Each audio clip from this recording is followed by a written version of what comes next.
வணக்கம். வெண்ணெய் புட்டுன்னு சொல்லக்கூடிய அரிசி மாவு அல்வா எப்படி செய்யுதுன்னு பார்க்கலாம் வாங்க. 2 டேபிள் ஸ்பூன் கடலைப்பருப்பை அரை மணி நேரம் ஊற வச்சுட்டு ஒரு குக்கரில் சேர்த்து 3 விசில் வச்சு எடுத்துக்கலாம். 1 டம்ளர் அளவுக்கு வீட்டில் அரைச்சா புட்டு மாவு எடுத்து வச்சுருக்கிறேன். இதை அதே டம்ளரில் 1 டம்ளர் தண்ணி சேர்த்து நல்லா கரைச்சிட்டு ஒரு 10 நிமிஷம் ஊற வச்சுக்கலாம்.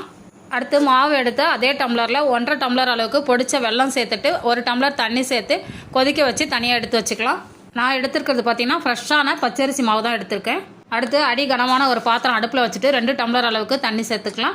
தண்ணி நல்லா கொதிச்சு வந்ததுக்கப்புறம் கரைச்சி வச்சிருக்கிற மாவு சேர்த்து நல்லா கலந்து விட்டுட்டு இந்த மாவு நல்லா வெந்து வந்ததுக்கப்புறம் ஒரு சிட்டிகை உப்பு சேர்த்துடலாம். கூடவே கரைச்சி வச்சிருக்கிற வெல்லம் தண்ணியும் சேர்த்து நல்லா கலந்து விட்டுட்டு லோ ஃப்ளேம்லேயே ஒரு 2லேருந்து 3 நிமிஷம் நல்லா வேகட்டும். நல்லா வெந்து வந்ததுக்கப்புறம் வாசனைக்கு கொஞ்சமாக ஏலக்காய் தூள் சேர்த்துட்டு கூடவே பொடிசாக கட் பண்ண தேங்காயும் சேர்த்துட்டு வேக வச்சு வச்சிருக்கிற கடலைப்பருப்பும் சேர்த்து நல்லா கலந்து விட்டுடலாம். இந்த அரிசி மாவு அல்வா எங்கள் பாட்டி எப்போ ஊரில் இருந்து வந்தாலும் எங்களுக்கு செஞ்சு கொண்டு வந்து கொடுப்பாங்க. நீங்களும் ட்ரை பண்ணி பாருங்கள். நான் சுவைக்கட்டும், ஆரோக்கியம் பெருகட்டும். நன்றி.